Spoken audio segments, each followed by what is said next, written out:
Hello, friends of Gesundheit. Patch Adams here. John Glick, my dear doctor buddy of so many years, said, Patch, why don't you do a series on what hospital means to me? And I love that idea. So I'm going to tell you about the first steps of Gesundheit. I entered medical school in 1967 to use medicine as a vehicle for social change. I didn't really know any doctors. I knew that we were in a country that didn't care for its poor people. I had a romantic notion of medicine that through Tom Dooley and Albert Schweitzer and a number of other doctors who went into medicine to care. And I spent my medical school years studying healthcare delivery, reading books and also watching. And the hospitals we were trained in were horrible places. Hierarchical, nobody wanted to be there.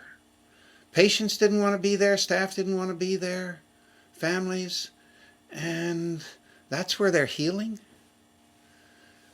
And so, I didn't have a lot of background.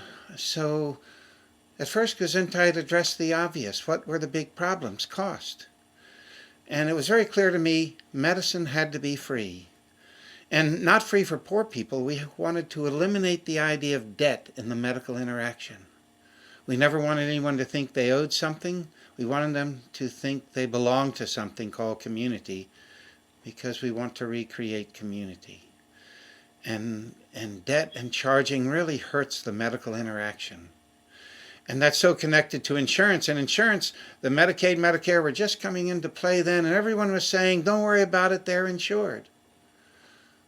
Well, now, worry about it. They're insured. Or they're not insured. Either one. It's been very horrible. So it's very clear, do not accept any kind of public or private insurance.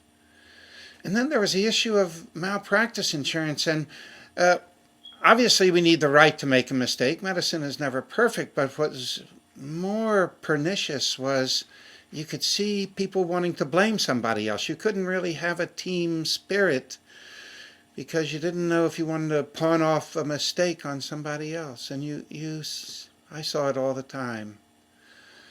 And wow, everyone assumed you'd be burnout at the end of the day. There was so much stress, and the job of medicine is compassion.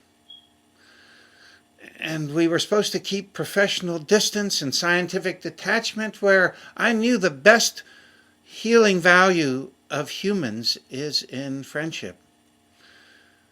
So I wanted a hospital nested in friendship, which of course being free and not having malpractice and not having a lot of forms to fill out really helps.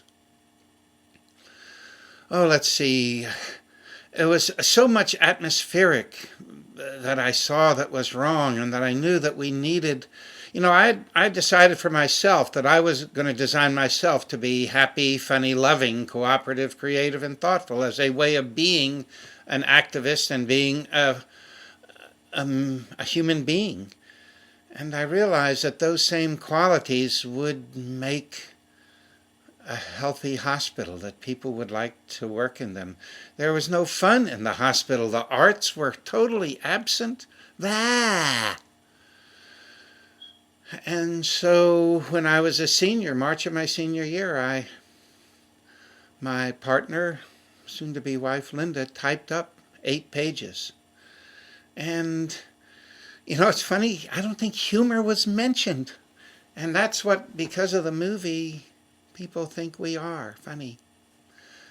Clearly funny was important, but I didn't put it in the original paper. And so hospital for me, when I graduated, was closest to the hospital I was trained in, because I didn't know much more, except that it would be friendly and fun and non-hierarchical and a little more artistic. Wow, that was 8 pages. Of course, my book is over 200 pages, and it's an abbreviation. So that's the first look at the hospital.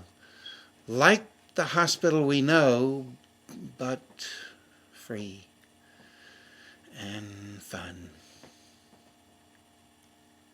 Can't wait till next week.